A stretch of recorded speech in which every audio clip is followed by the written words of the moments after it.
Estos son los temas relacionados con la ingeniería de requerimientos, y entonces durante las preguntas seguramente van a contestar, van a responder con algunos temas o ejemplos relacionados con las prácticas de ingeniería de requerimientos, ¿sí? Bien, ¿quiénes son las personas, ¿sí?, que van a participar y demás? Bueno, va a estar Julio Leite moderando, ¿sí? Van a estar por el lado de la academia Yaelson Castro, ¿sí? Va a estar Oscar Pastor también por el lado de la academia, y después tenemos personas de la industria, ¿sí?, de aquí en Uruguay: Alejandra Lemos, Leonardo Sereno, Emiliano Bassani, ¿sí?, y Marcela Fernández, ¿sí? Entonces la idea, la mecánica es una serie de rondas. Vamos a hacer varias rondas, porque en cada ronda vamos a tratar cada una de estas preguntas, ¿sí? Entonces la idea es que cada panelista, ya sea de la academia y de la industria, responda a las mismas preguntas, ¿sí? Ahí vemos que las preguntas son las mismas de distinto punto de vista, ¿sí? En realidad la academia y la industria ven las cosas de distintas formas, porque cada uno está parado en un lugar distinto, ¿sí?, como veíamos en una de esas primeras imágenes, ¿sí? Con el tiempo vamos a tener que ser muy precisos, ¿sí? En realidad vamos a poner un relojito, el relojito va a tener un timer de 2 minutos, ¿sí? Entonces, sí, esperamos que puedan respetar ese tiempo de 2 minutos para responder a cada una de estas consignas. Y no se preocupen, que va a quedar tiempo, ¿sí?, para que hagan preguntas, ¿sí?, los participantes, y entonces, bueno, puedan volver a tomar la palabra y demás, ¿sí? Bien. No tengo más que decir que pasarle el micrófono a Julio, ¿sí? Entonces, antes de tenermos los relojes, las cuestiones están ahí, mas antes de empezar el reloj, voy a pedir que cada uno en medio minuto se presente. A empezar por Oscar.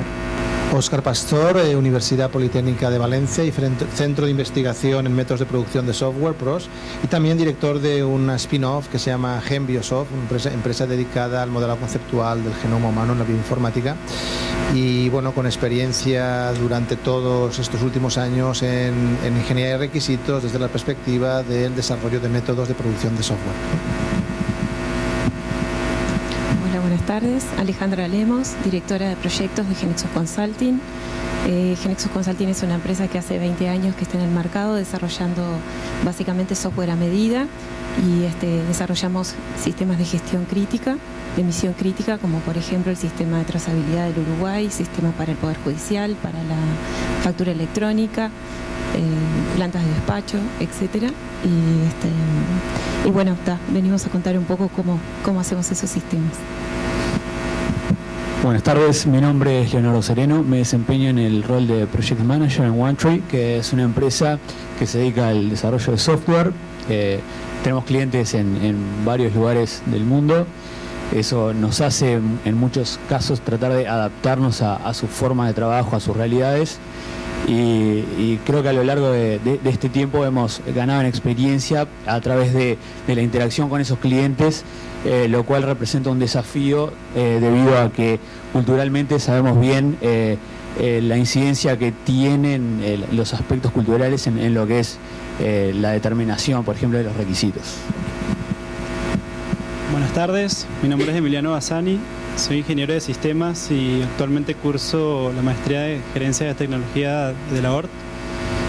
Digamos que tengo bastante experiencia desarrollando aplicaciones para web, y actualmente los últimos años básicamente para mobile.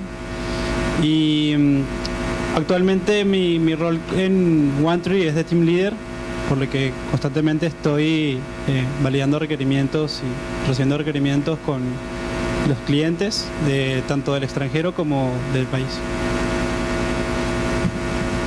Bueno, hola a todos, mi nombre es Marcela Fernández, trabajo también en Genexus Consulting. En estos 20 años hemos dirigido gran cantidad de proyectos. Este tema de requisitos es sustancial, es decir, es algo que hemos aprendido que es muy importante. Y bueno, venimos acá un poco a compartir nuestra experiencia e intercambiar con la academia conocimientos sobre este tema. Ok, Muchas gracias. Gracias. Jael. Jaelson Castro, Universidade Federal de Pernambuco, Brasil, onde nós temos um grupo chamado Laboratório de Engenharia de Requisitos. Então, nos últimos, vou dizer quantos anos, mas muitos anos, temos trabalhado não só nesse tema, mas em outros, por exemplo, desenvolvimento orientado a vários paradigmas, agentes, aspectos, objetos, etc. Ok. E meu nome é Júlio Leite, sou Associate Professor na Universidade Católica do Rio de Janeiro, onde desenvolvo trabalhos na área de engenharia de requisitos e na área de transparência. Então, vamos a pensar seguindo o mesmo caminho. La idea es que tenemos el clock y que cada uno de ustedes procure decir algo relacionado a la cuestión. Claro, Oscar puede elegir, mas esas cuestiones fueron compuestas por Nelly y por Leandro, baseado en algunos artículos que fueron publicados sobre transferencia de tecnología en requirements. Entonces, empezamos y hay un pequeño clock que no es para... es un clock. Sí. Sí, dos preguntas. No, la pregunta de que está en la primera columna es destinada a ustedes. La pregunta de segunda columna destinada a los otros dos.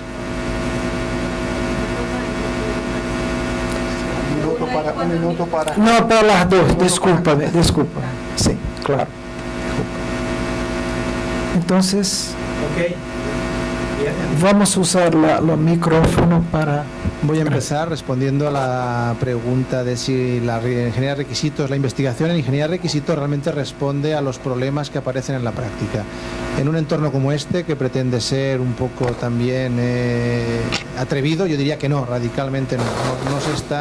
No se está consiguiendo por dos razones que son, desde mi punto de vista, primordiales. La primera, hablamos de requisitos y hace poco leí un paper donde no se podía ni siquiera acordar la definición de qué es un requisito.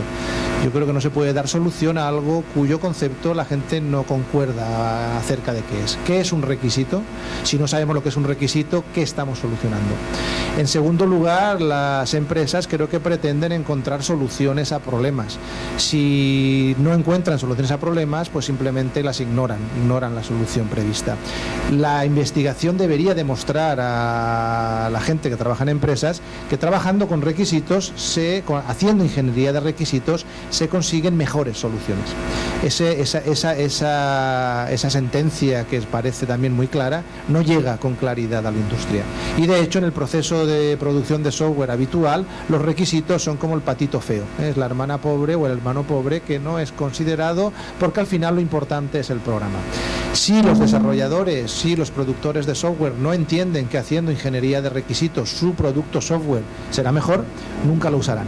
Entonces, la investigación en ingeniería de requisitos debería demostrar que cuando se sigue una práctica rigurosa de ingeniería de requisitos se obtienen resultados mejores. Si no se hace eso desde la industria, siempre se pensará que los investigadores resolvemos problemas que nos inventamos porque así nos lo pasamos mejor. Y eso no es verdad, pero no estamos siendo capaces de demostrar que no es verdad. Entonces, definamos qué es un requisito, demostremos que haciendo ingeniería de requisitos las cosas salen mejor y seguro que las cosas empezarán a funcionar mejor. Sí. Hola. Bueno, la respuesta desde la industria básicamente es que casi estamos conformes, pero creo que discrepo un poquito en un concepto en el que decís que no nos preocupamos mucho por eso. En realidad yo creo que es el aspecto en el que más nos preocupamos porque es el aspecto fundamental para el éxito de un proyecto. O sea, básicamente, por lo menos nuestra empresa siempre está tratando de innovar o de encontrar la forma de poder hacer mejor el relevamiento, tratando de que todos los aspectos sean contemplados. Por ejemplo, cuando hacemos la definición de un requerimiento, tratamos de relevarlo desde el punto de vista de cuáles son los indicadores que se quieren obtener, teniendo la visión estratégica, cuál es la funcionalidad que se quiere cumplir, esa persona que va a cumplir con ese requisito, qué otras cosas maneja, cuál es la documentación legal, qué otros instrumentos tiene, con qué otro sistema tiene que interactuar. Esa funcionalidad, cómo voy a medirla desde el punto de vista de la gestión, de cuánto demora esa persona, etcétera. O sea que creo que en ese sentido tratamos de relevar el requerimiento desde todos los puntos de vista, precisamente para no tener que después volver sobre él. Y con respecto a eso, estamos usamos muchísimo lo que es diagrama de actividades, cosas visuales, máquinas de estado y cualquier elemento que pueda acercarnos al usuario para que pueda captar qué fue lo que nosotros interpretamos, de qué es lo que quiere y en alguna medida cómo es que lo vamos a resolver.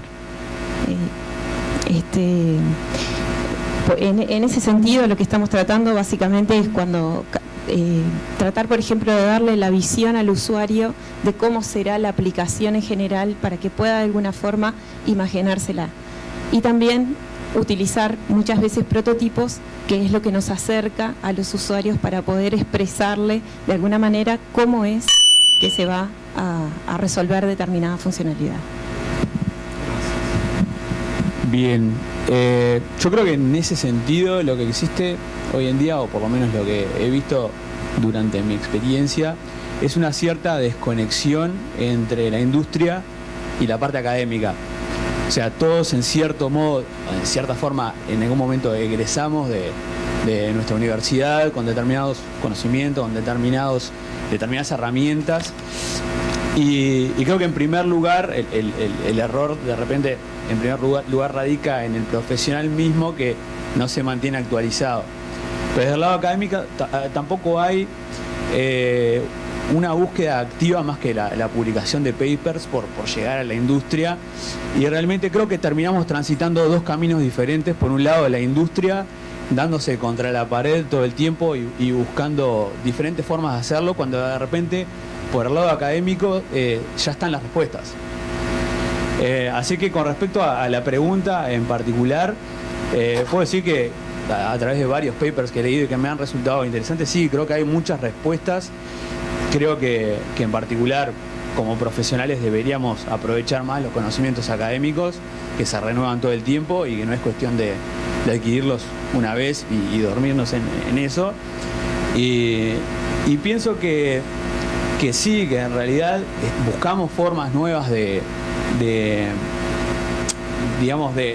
manejar lo que es la ingeniería de requerimientos, pero creo que con una cabeza más técnica, porque casi todos los que estamos en la industria tecnológica somos de una formación más técnica, entonces pensamos, creo que para esto de repente tendríamos que usar una herramienta colaborativa para involucrar más al cliente, y de repente hay aspectos que no tomamos en cuenta muchas veces, como diferencias, como mencionaba al principio, diferencias culturales, que incluso radican en la cultura de tu propio país primero.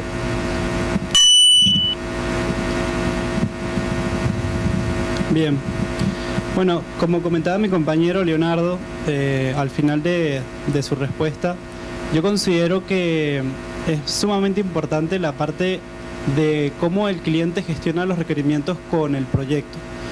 Creo que es imprescindible hacer una formación del cliente.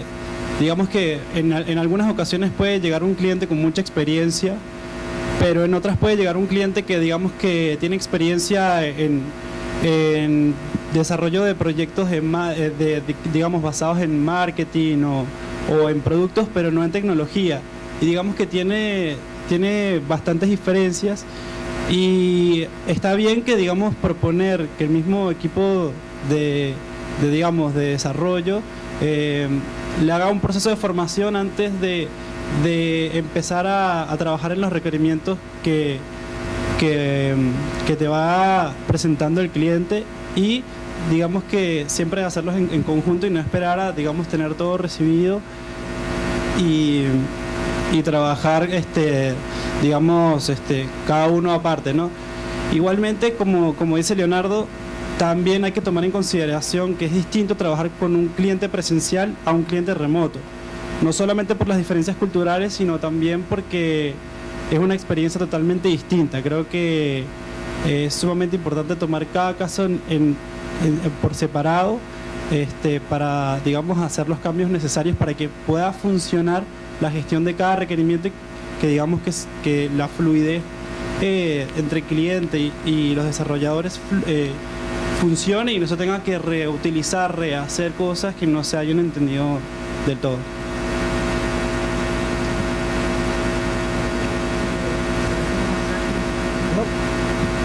En realidad, un poco Alejandra ya coincido con lo que ella comentó, como ella decía, el tema de la ingeniería de requerimientos para nosotros es muy importante. Respecto a las herramientas o a lo que, como dice ahí, ¿no? Es decir, ¿qué tenemos o qué tenemos como herramientas? Creo que tenemos muchas, hasta demasiadas, es decir, tenemos herramientas y siempre estamos buscando mejorarlas, ¿no? Utilizamos diferentes herramientas para modelar diferentes aspectos de la aplicación, lo que uno quiere desarrollar y para relevar requerimientos. Creo que el problema más importante que hemos encontrado o que tenemos muchas veces va no tanto en los requerimientos o en la lista, sino en el detalle de los mismos, y en eso sí creo que se podría mejorar para poder mejorar la comunicación con el usuario final o el cliente final. Si muchas veces los proyectos se van de tiempo o de alcance por la profundidad con la cual se detalla o no determinado requerimiento. Y después lo otro que creo que puede apoyar y va en la línea de la prototipación, nosotros por la herramienta que usamos trabajamos mucho con prototipos, es en todas las cosas que sean visuales, es decir, cualquier diagrama, cualquier cosa visual ayuda y acerca mucho que otros lenguajes más técnicos, como podría ser, no sé, un caso de uso que de repente alguno lo entiende, otro no. Y cualquier cosa que sea más visual, como un diagrama de actividades, en que muestre las actividades, los flujos, las decisiones, los roles, eso acerca mucho más a un usuario final y permite comprender si se entendió o no lo que la persona quiere o necesita.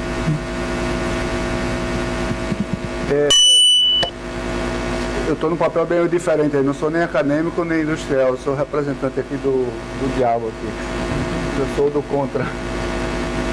Então, o que aconteceu aqui? A pergunta era o que é que a gente vai fazer que atende a expectativa aqui da nossa academia, né? Se você for ver o último Call for Paper, com todos os anos iguais, com raras diferenças, não tem nenhum tópico aí que interessa ao mundo real, né? A não ser talvez os 3 vermelhos aí que estão listados, que são aqueles que normalmente nos perguntam, né? Qual é a ferramenta que eu vou usar para fazer requerimento? Como é que eu gerencio os rastreamentos? E agora um pouco mais de interesse na parte legal, né? Eu tenho de contratar, tenho de ser penalizado, liability, coisas desse tipo. Então, com raras exceções do nosso call, não encontramos aí grande relevância, entre aspas, na nossa pesquisa.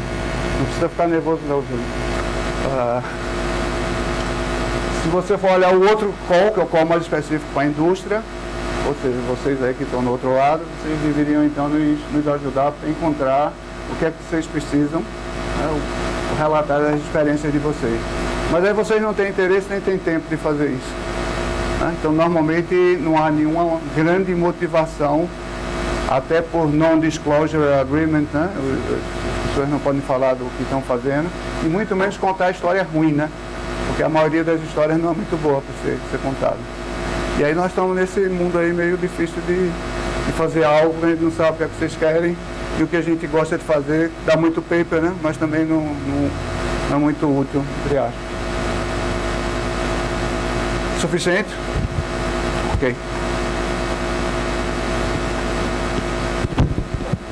Mas o papo é argentino, a gente vai resolver tudo isso em breve. Entonces ahora nosotros abrimos a los participantes para que se hagan preguntas en función de lo que fue ahí dicho. Después de las preguntas volvemos a una otra ronda. Entonces está abierto a preguntas.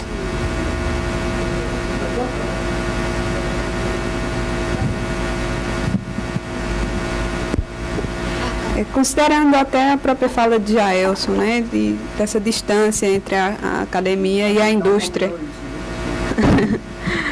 Não, porque eu trabalho na indústria também, né? Além de ser aluna de doutorado, eu trabalho na indústria. E aí um ponto que eu percebo é que muitas vezes a própria indústria não consegue detectar quais são os problemas de requisitos que elas têm, ou se tem um problema de requisitos. Né? Muitas vezes, quando os sistemas entram em produção, tem uma demanda muito grande de manutenção. Mas por que tem uma demanda muito grande de manutenção? Quando a gente vai esmiuçar isso aí, a gente percebe que tem muito problema de requisito. Mas aí o pessoal da indústria consegue identificar quais são esses problemas de requisitos, então é uma coisa que eu não sei se todas as empresas estão atentadas a isso, mas o pessoal aí poderia contribuir. Gracias. Entonces, creo que la colocación fue, ¿quién puede? Lo punto principal de la pregunta fue, sí, el punto principal fue, hay mucha necesidad de mantenimiento. Y esa necesidad de mantenimiento es debido a que no hay un proceso tan bueno. ¿Y por qué no hay? ¿Sí?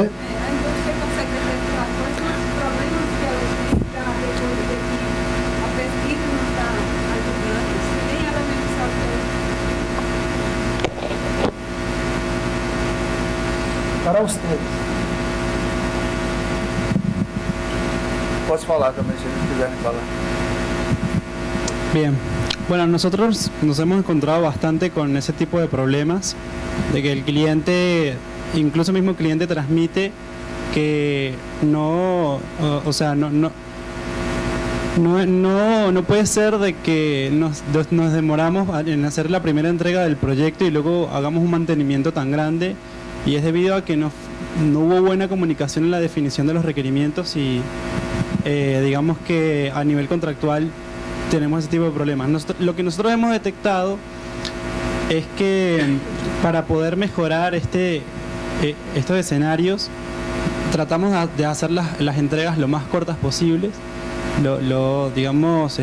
hacer digamos en la metodología correspondiente que se está haciendo cada proyecto, hacer una entrega y poder involucrar mucho más al cliente con la creación de la solución, ya sea un servicio o ya sea un producto que se le está dando. Entonces lo que estamos haciendo es involucrar mucho más al cliente de tal modo de acercarlo mucho más y digamos hasta el punto en que pueda tener comunicación directa con cada una de las funcionalidades que se van desarrollando para cada proyecto. Claro, sí. Mas estas ideas usted toma de la investigación, usted toma a través de una consultoría con una universidad, o usted inventa. No, okay. No, de hecho nosotros también tenemos un proceso de formación. La mayoría de las personas que dirigen los proyectos vienen de la parte académica, y no solamente eso, sino que también nos mantenemos actualizados en cuanto a qué es lo más innovador en cuanto a desarrollo ágil. Y justamente lo que hemos venido observando es que debemos involucrar cada vez más al cliente en el proceso del desarrollo para tratar de evitar el problema de pasar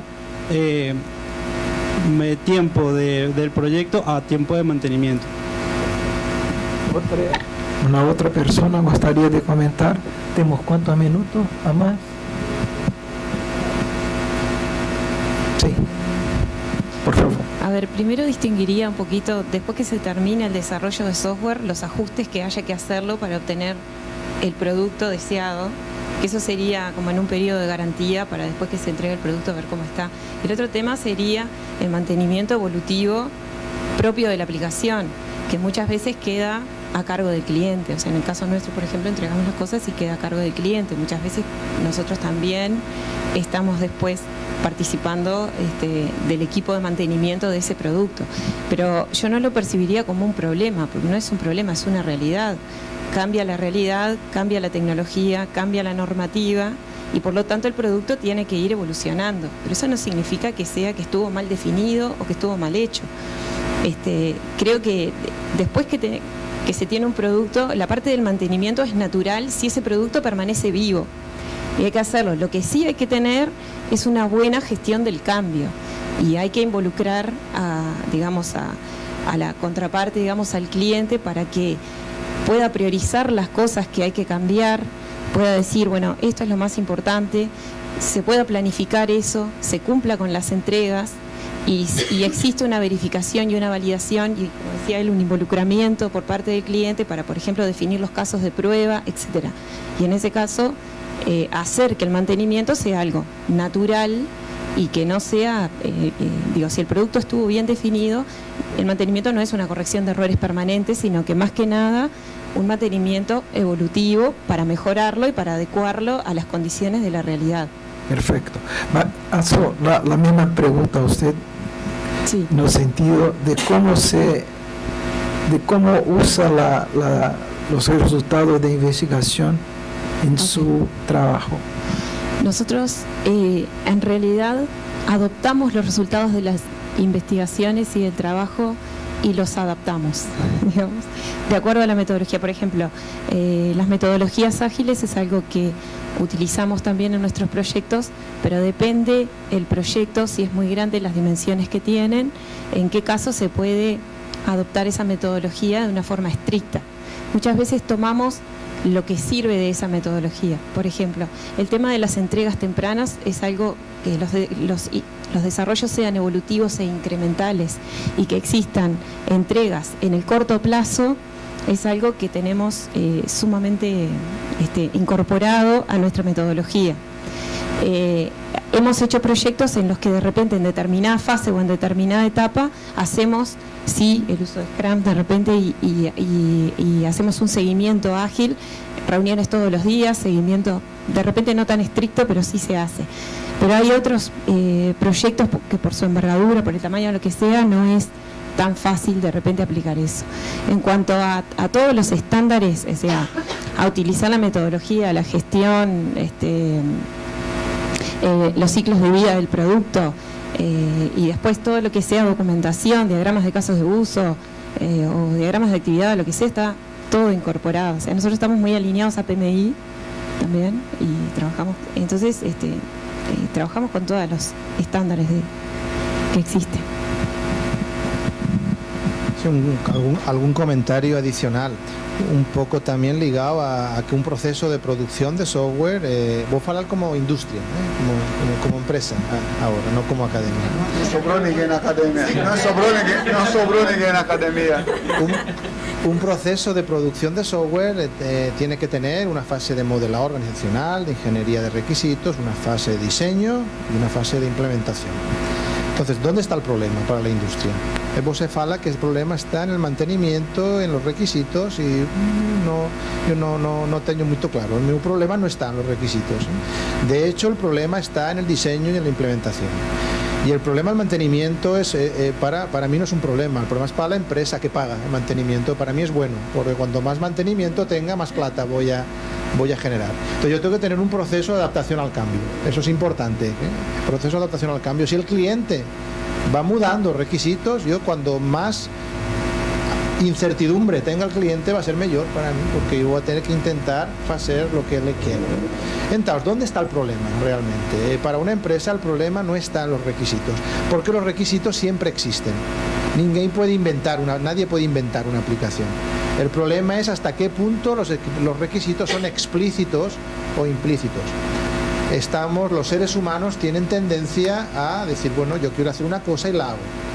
Yo quiero ahora organizar un equipo de fútbol con Julio, con Jaelson, y si alguien me dice, no, pues tiene que hacer un plano de por qué quiere, no, yo quiero hacer un equipo de fútbol y voy a hacer. Y si después no funciona ya, pues parece que el ser humano tenga una tendencia que es contraria a lo que, y ahora me pongo el gorro de academia, ¿no? Porque si vos funciona así, las cosas van a tener problemas. No es justo que vos esté cargando a sus clientes continuamente por mantenimiento por no hacer las cosas correctamente. Más es una cuestión de educación. Si vos quiere hacer las cosas bien, tiene que dar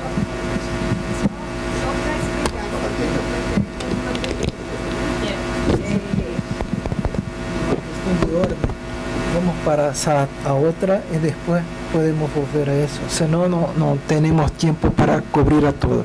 Entonces, nuevamente vamos a ronda 2. Entonces, así funciona. Empezamos nuevamente con... Ok. Entonces, los obstáculos, bien, está claro que hay obstáculos, 4 obstáculos quiero comentar. Primero, la parte teórica, la definición del requisito que introducía antes, el centrar el problema, demostrar que existe el problema. Nadie busca soluciones a problemas que no percibe que son problemas. Y luego precisar las soluciones. Hace falta una base ontológica, definiciones claras, punto 1.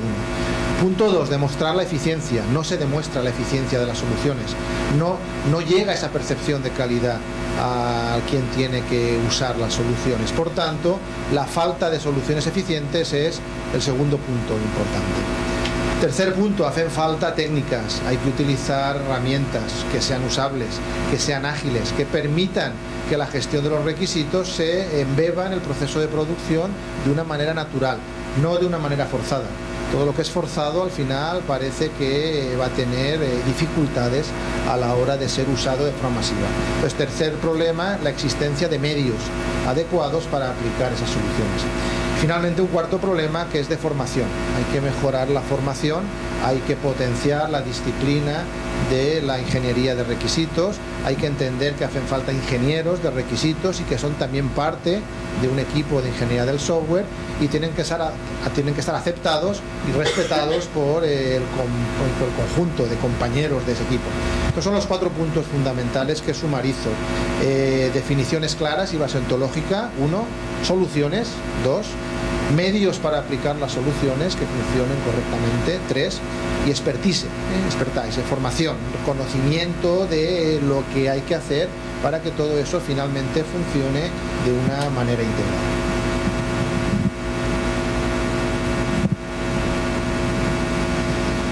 Bien. Bueno, nosotros, en particular nuestra empresa hace consultoría en otras empresas. Entonces, una de las dificultades que a veces nos encontramos para poder adoptar determinada metodología o de repente es la cultura que tiene la empresa. No muchas veces nos permiten a nosotros poder emplear determinada metodología o utilizar determinadas herramientas. Una de las cosas que está pasando en Uruguay es que se está teniendo un proceso de madurez mayor en cuanto a la gestión de los requerimientos. Ahora nos pasa que muchas veces las empresas tienen su propio proceso de gestión del cambio o su propio proceso de desarrollo, tienen una herramienta que da sustento a ese proceso para que puedan estar involucrados las personas que trabajan en esa empresa y poder interactuar con la empresa, interactuar en las instancias en las que tiene que interactuar, como ellos identifican los requisitos y los priorizan, nosotros los estimamos, ellos nos dan el ok y dicen, bueno, este paquetito se hace, nosotros hacemos el diseño de la solución, ellos lo aprueban, intervienen en la aprobación de los casos de prueba, etcétera. O sea, hemos encontrado cierta madurez en la parte de la gestión. Lo que tenemos ciertos obstáculos a veces es para poder expresar determinada solución y que sea comprensible de que esa va a ser la solución. Pero básicamente los obstáculos son eso, y a veces nos pasa al revés. La empresa sale algo y lo quiere aplicar. Y justo por las características del proyecto, o por las características de la tecnología o de lo que sea, no se puede llevar a cabo así, porque de repente todo cambio genera un impacto y hay que ser oportuno en poder entrarlo y también adaptarlo a cómo se esté desarrollando el proyecto para ver qué cosas dan un beneficio y qué cosas no vale la pena. Bien, yo el obstáculo que he percibido principalmente en empresas que están en crecimiento es la complejidad de justificar a un puesto que cumpla con el rol de ingeniero de requisitos. Es verdad, como decían muchas veces, el no determinar correctamente los requisitos, todos sabemos que lleva costos mucho mayores que el de tener una persona que realmente se dedique a eso y tenga la formación correcta. Creo que a mí personalmente me ha costado, y en general, sobre todo en empresas más pequeñas, demostrar realmente la importancia que tienen. En empresas más grandes lo que sucede, y ahí paso a la segunda parte de lo que quiero decir, es que se tiene el rol pero no siempre tiene la formación adecuada.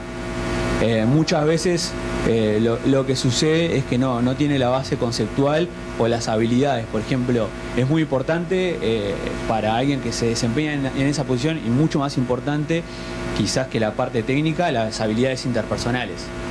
Entonces muchas veces o no se va a buscar a la persona que realmente tiene formación en ingeniería de requerimientos, o muchas veces no está disponible, porque bueno, Uruguay es un mercado muy competitivo en cuanto a lo que es encontrar recursos humanos calificados.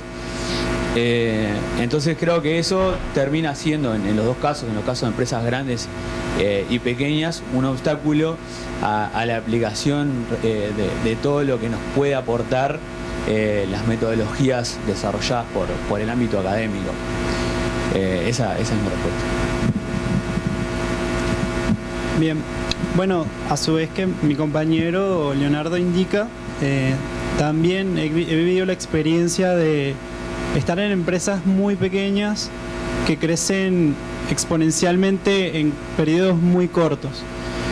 Y he vivido la experiencia de poner a la persona que sabe más de cómo es el código fuente, cómo está la herramienta integrada con las diferentes aplicaciones de los clientes, y sin embargo no tener la capacidad de poder transmitir las necesidades del cliente a requerimientos, poder definir los user stories para luego sentarse con el equipo y enfrentar a solucionar los problemas que plantea el cliente. Problemas en este caso porque lo que el cliente busca son soluciones, y digamos que para afrontarlos y poder estimar, lo que he visto es que lo mejor es involucrar también al equipo de desarrollo y no dejar a la persona que baja los requerimientos aislada, digamos, con el cliente. Digamos que tienen que trabajar bien en conjunto. Otro obstáculo que también he encontrado con digamos, lo que es la ingeniería de requerimientos es también encontrar herramientas adecuadas a las nuevas tendencias de cómo afrontar estos requerimientos, ¿no? Porque lo ideal es, digamos, encontrar una herramienta que sea lo suficientemente integral para poder asignar responsables a los requerimientos o problemas que plantea el cliente, y a su vez de que no haya una redundancia de toda la información referente a cada requerimiento. Ese es otro problema que también he encontrado.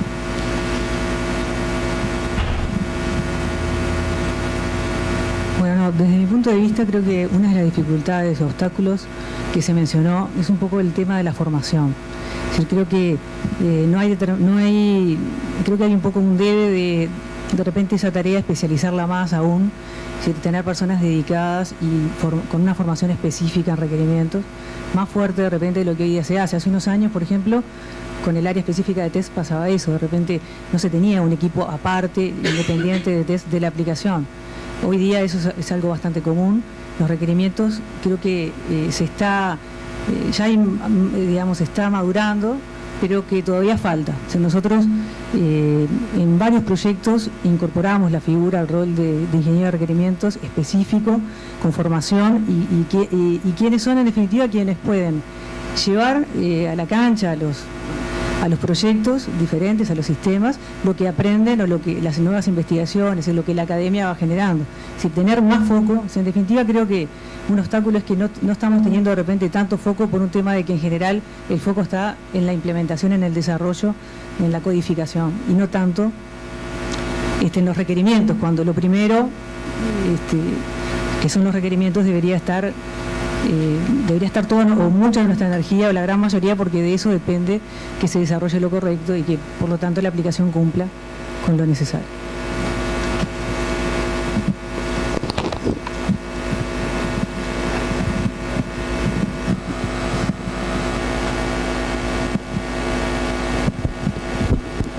voltando aqui, estão fazendo 10 anos exatamente esse mês, Júlio. Não sei se você se recorda daquele relatório que a gente fez, publicou, de Requirement Engineering Transfer.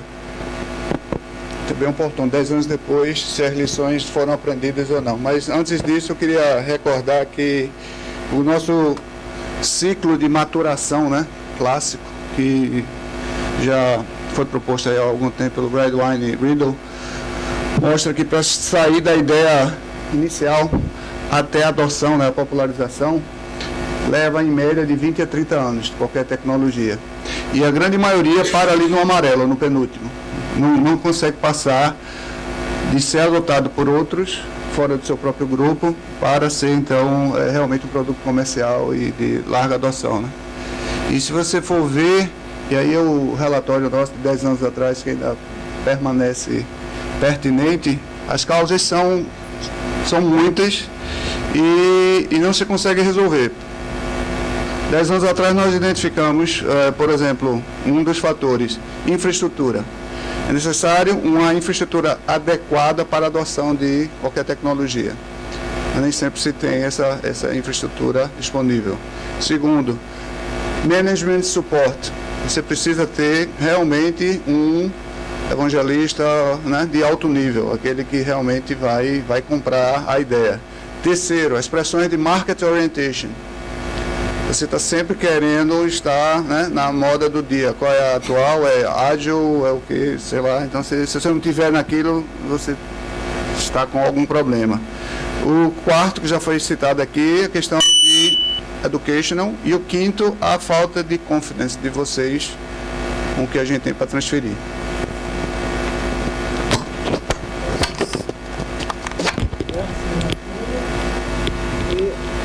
Novamente, aberto a perguntas.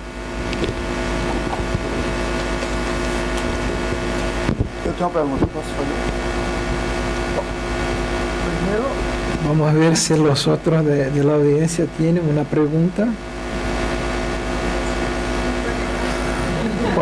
Agora, depois vem a... Não, só para explicar, né, a questão do mantenimento lá, que muitas vezes a gente não estou falando de manutenção evolutiva, isso aí é bom, né? E o cliente quer uma coisa nova, né, para a minha empresa. Mas do que volta como erro, que erro é só despesa para mim, né? E aí, assim, uma das coisas que foi identificada onde eu trabalho, na DataPrev, é que muitas coisas que vêm, acho que em torno de 30%, é problema de requisito. Para mim é muito, né? Muito problema de requisito faltante ou ambíguo, ou uma série de coisas, mesmo com a qualidade atuando. Será que a gente, que vem a calhar com o que o Oscar falou, será que os nossos profissionais realmente estão preparados para fazer a licitação, né? ¿Alguna duda sobre la colocación? ¿O que fue que cuando ella hablaba de mantenimiento, hablaba de errores y no de evolutivo? Y que la mayor parte de esos errores eran debido a problemas en requisitos. Sí, eu concordo, é verdade, e é a parte mais clara del problema, de la falta de requisitos. Cuando antes falaba de la falta de foco, es porque ese problema está mezclado con otras muchas cosas que no son problema. Entonces habría que hay una expresión en español que es separar la paja del grano. Eso es grano, y eso es importante. Más hay otras muchas cosas que son paja y que van en el mismo pacote. Ese es el problema a veces, que tendremos que separar, porque ahí, sin requisitos, pues está efectivamente perdiendo dinero, de verdad. Ok, daqueles 5 fatores que eu mencionei, infrastructure, management, market orientation, educational e confidence, 4 eu acho que pode se resolver. Tem um que eu não sei como resolver, confidence, né? Como é que vocês aí, lack of trust from industry, né? Como é que vocês veem que se pode construir ou melhorar o trust?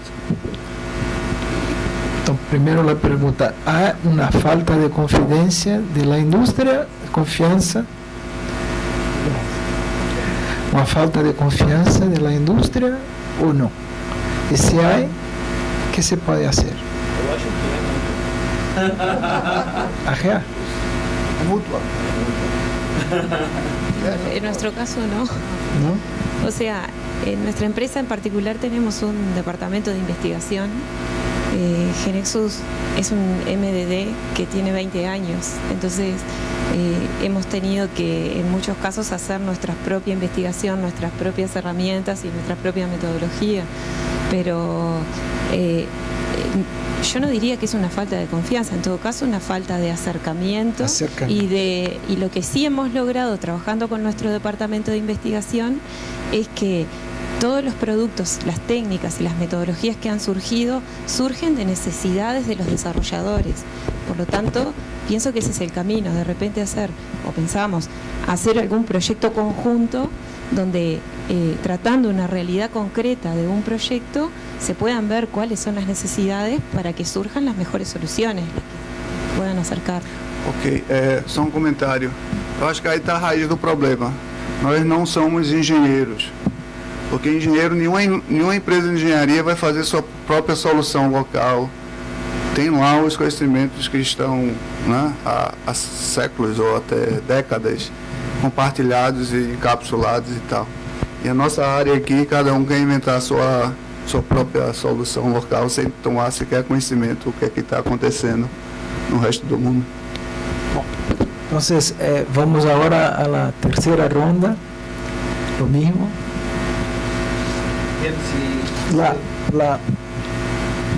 Si el cambio es para mal, hay pánico al cambio, es evidente. Sin embargo, si el cambio es para bien, es excelente, siempre es bienvenido. Yo aquí pienso que una sociedad culta debiera reclamar en el ámbito de la ingeniería de requisitos el cambio para bien, desde una perspectiva de responsabilidad, incluso ciudadana, creo yo. Tengo tres ejemplos aquí preparados: las citas previas en hospitales, la renovación de pasaportes o la matrícula en una universidad. Son tres procesos en los que los responsables, que yo nunca sé quiénes son, no saben ingeniería de requisitos. Si usted va a montar un proceso de cita previa, aunque no sea informatizado, y tiene como requisito que ningún ciudadano espere más de 20 minutos, si eso es un requisito, el proceso que usted monta es un proceso en el que, cuando se va a violentar el requisito, hay medios para que eso no pase y por lo tanto nadie espera más de 20 minutos porque es un requisito. Cuando ese requisito no existe es porque la sociedad es culturalmente pobre y acepta los desmanes de sus gobernantes o de sus informáticos o de sus empresas o de cualquier persona. Con la renovación de pasaporte. La renovación de pasaporte es un proceso que, si vos se hace con mucho cuidado, puede ser, en España vos tenía que levantarse a las 4 de la mañana del día anterior para hacer eso. Llegó un responsable raro, responsable, y ahora se hace en 15 minutos. Usted tiene cita previa por internet y en 15 minutos tiene el pasaporte. Eso es algo nuevo de hace meses. ¿Por qué ha estado tantos años tardando días o meses? Y la matrícula en la universidad. Si es un requisito para los estudiantes que la matrícula se haga en menos de 5 segundos, se puede perfectamente.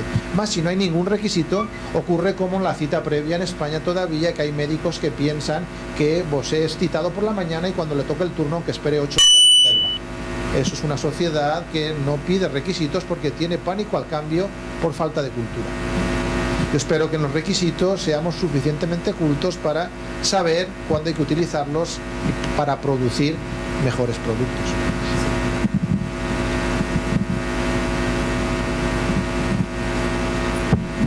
Bien, yo creo que Oscar dio en el clavo.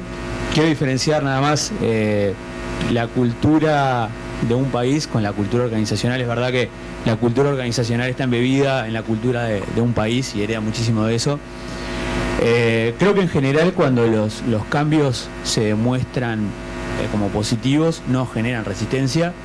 Creo que es tarea de los que estamos responsables, de los que somos responsables, ser algo así como evangelizadores de ese tipo de cosas y convencer mejor, demostrar mejor por qué es el cambio, porque muchas veces, si solamente uno dice, bueno, ahora vamos a hacer las cosas de esta manera, y dice por qué es mejor, no basta. Creo que realmente tenemos que demostrar y fundamentar las razones del cambio, y es ahí que muchas veces esas personas que tienen más resistencia al cambio ceden y entienden mejor por qué se está haciendo algo. Por supuesto que los resultados hablan por sí solos. Muchas veces cuando la situación es dramática y algo no funciona y estamos trabajando muy mal, es verdad, es fácil decir hay que cambiar, pero en otras veces que se cambia para mejorar no es tan sencillo. Entonces es ahí que uno se encuentra con la resistencia al cambio, que es el principal problema social, y creo que el trabajo principal para sacar ese obstáculo es demostrar realmente los motivos y los resultados que podemos llegar a tener con la implementación de un cambio en nuestras prácticas.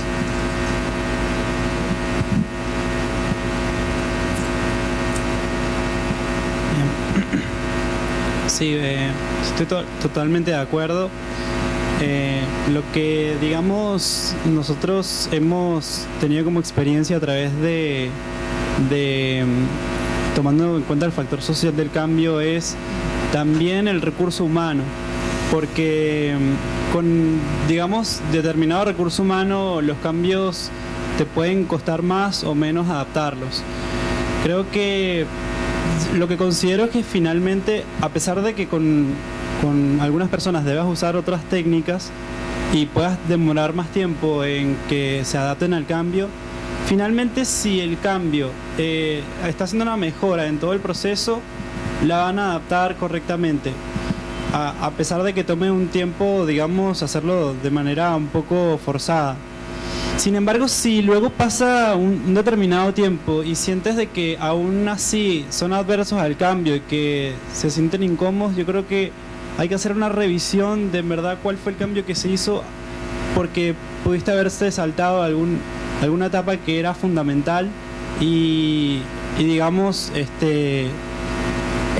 no es el proceso natural del cambio, porque si bien el cambio viene con toda una hipótesis y una teoría de que va a funcionar de acuerdo a lo que se está haciendo en específico, no debe generar, digamos, este tipo de adversidad.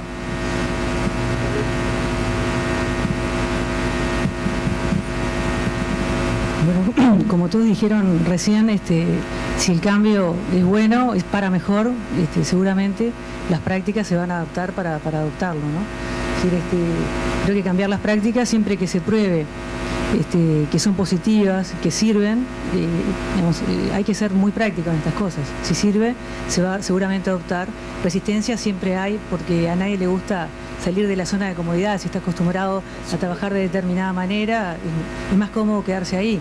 Pero creo que bueno, si hay personas que conocen del tema, que están especializadas, que son referentes y que explican, y hay formación también, hay que entenderlo bien, porque es muy fácil descartar algo nuevo simplemente y no hacer ni el esfuerzo de comprenderlo, ¿no? Una vez que se entiende cuál es el cambio en la práctica, bueno, llevarlo adelante, empezar a utilizar determinada práctica y bueno, ahí uno sabrá si la adopta o no la adopta.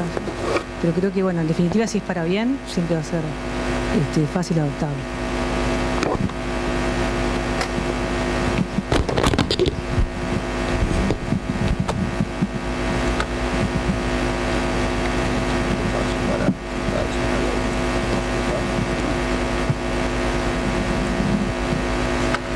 Ok. O nosso problema principal é que estamos lidando com, em vez de artefatos da engenharia, prédios, pontes, aviões, com gente. Né? Então, nossos são sistemas tipo social technical system, onde o homem está no, ou a mulher, né, está no loop. E como a gente vê ali naquela expressão ali do desespero do nosso amigo, né, o ser humano é muito ruim de serviço, né? Então, com raras exceções, as pessoas são mais ou menos daquela forma, muito desorganizadas e não tem uma motivação, né? Isso foi dela, viu? Não foi o meu ainda não. Então a motivação vem de onde então? Já que não é natural, né? Ninguém gosta de ser. Com raras exceções, eu conheço umas 2 pessoas que gostam das coisas certinhas, que não estão aqui nessa sala. Talvez o Júlio, né? Seja um delas. Então, a motivação principal vem, hoje em dia, eu acho, da legislação, da liability. No nosso entorno, quando se precisa fazer, porque se vai pagar muito caro, se não tiver bem feito, se faz bem feito, né? E esse é o caso da engenharia em geral. Na engenharia, a grande diferença da engenharia de verdade é que você é responsável pelo que você produz. E nós não somos, né? Nós entregamos com baixo padrão de qualidade e o sistema técnico-social já se adaptou a isso e parece que é normal, a lei, mercado, sei lá o que, é esse. Enquanto isso não mudar, não tem esperança nenhuma. Certo? Então vem de cima para baixo, eu acho, vem dos governos, vem dos domínios, né? Então em certos domínios isso já está tranquilo, como o domínio na área, né, de Safe and Critical Systems, né? Agora na área, né, mais contratual, que isso é uma novidade, né?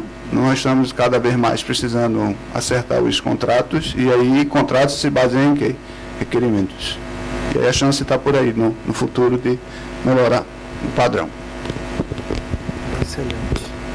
Bom, agora nós outros, por um motivo de tempo, vamos a passar direto a la outra ronda, sin perguntas, e no fim podemos ter um tempo para algumas clarificações por la parte da audiência, ou mesmo para os que estão no painel. A pergunta estamos seguindo isso, mas como esta é a última ronda, eu queria também dar um pouco de liberdade dentro de los 2 minutos para que você hable não só de aquele ponto, mas de coisas que você disse, não, creio que deve ser uma outra coisa. Então, que sim, há uma tabla a seguir, mas como é a última intervenção, creio que é possível termos um pouquinho mais de independência, para de certa maneira fecharmos, fazer um closing de nossa participação. Ok, en cualquier caso hacen falta herramientas fiables. La pregunta última es importante. Los desarrolladores de software deben de percibir que tienen herramientas para hacer mejor las cosas, y esa percepción debe de venir guiada por una I+D que proporcione las guías que hagan que esas herramientas sean eficientes. Es evidente, en la academia contamos de una manera muy clara, es un ejemplo muy usado, que no se pueden construir casas sin planos, ¿no? Ningún arquitecto puede ser arquitecto sin hacer los planos de la casa. Curiosamente, en la ingeniería del software, uno puede ser ingeniero de software sin planos. Se pueden hacer casas sin planos, y esa metáfora algún día cambiará. Los planos del software son los requisitos. Para construir productos de calidad, para construir casas bien hechas, necesitamos los planos, que son los modelos de requisitos. Es curioso cómo una cosa tan evidente luego es tan complicada de llevar a la práctica, pero como es tan evidente, hay que seguir intentándolo, porque lo único que se va a conseguir con ese cambio es mejorar, es una mejora segura, es una apuesta ganadora. Entonces hay que intentar siguiendo en la línea, y hay que intentar, sobre todo desde la academia, proporcionando soluciones a problemas reales, y desde la industria, que yo creo que aquí es menos culpable, pues yo creo que cuando las soluciones existan se usarán. Yo creo que aquí hay ejemplos de empresas preocupadas por hacer ingeniería de requisitos dentro de una ingeniería del software bien hecha. No es lo general, no se puede generalizar, es el problema. Aquí en este foro pues estamos de alguna forma todos comprometidos a empujar en esa dirección, a ser ingenieros de software, y no ser artesanos del software. Y para eso la ingeniería de requisitos tiene que ser cada día un poco más importante.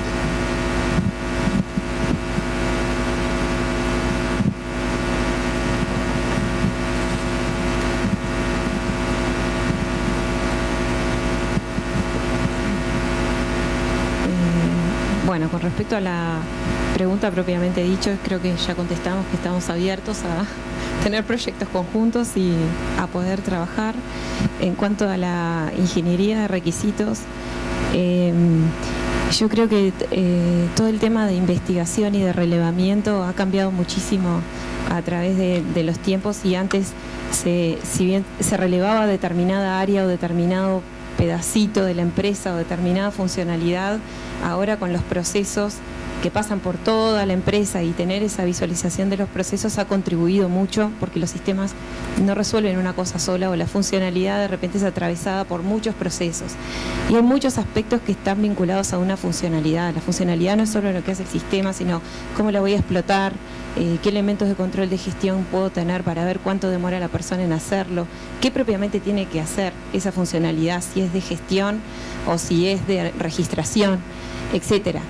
Y a veces es difícil en el momento que se está relevando poder tomar en cuenta todos esos aspectos y también tener una forma ordenada de hacerlo, tratar de que no nos olvidemos de ningún aspecto, y a su vez cuando encontramos una solución a cada uno de esos aspectos poder expresarlo de forma que sea entendible, y no solo que sea entendible para el usuario, que va a ser el usuario final, sino también en el caso de tener un analista funcional, que a partir de esa especificación o de ese diseño de la solución, un desarrollador sea capaz de poder desarrollar y un tester sea capaz de hacer los casos de prueba.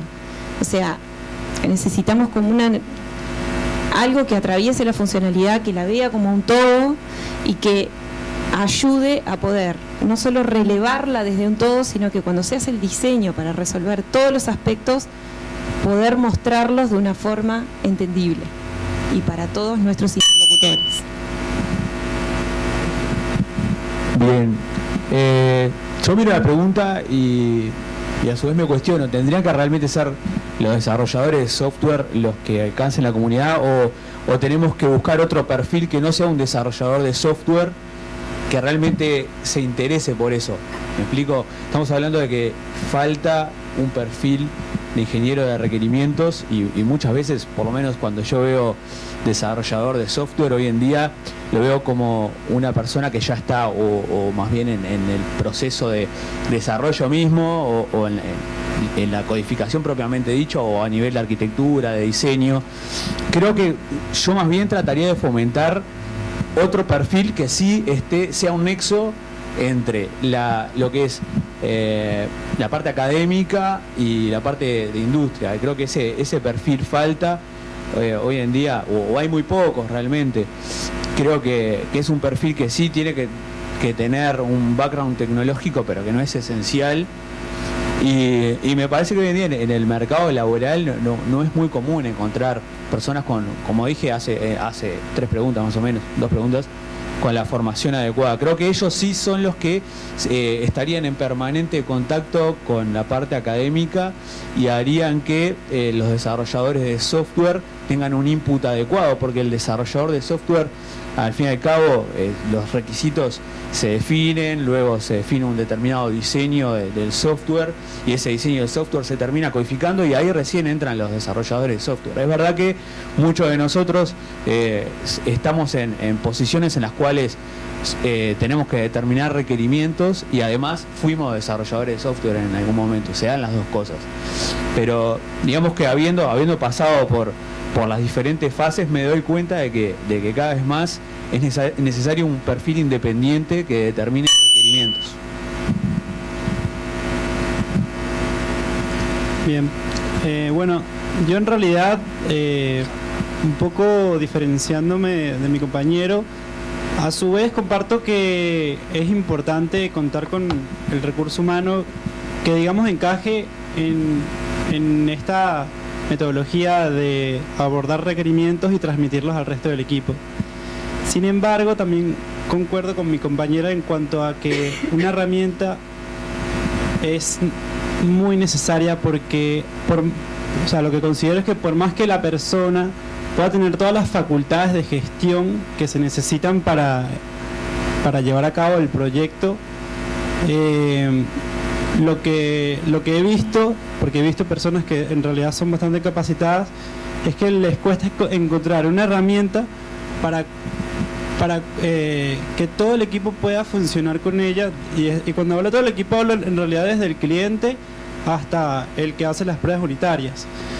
Entonces es complicado conseguir una herramienta específica para cada tipo de proyecto, en cuanto a lo que es la ingeniería de requerimientos. Ese, digamos, es mi punto de vista más a destacar. Sin embargo, también comparto que, por supuesto, el recurso humano es fundamental para que lleve a cabo, digamos, todos los procesos.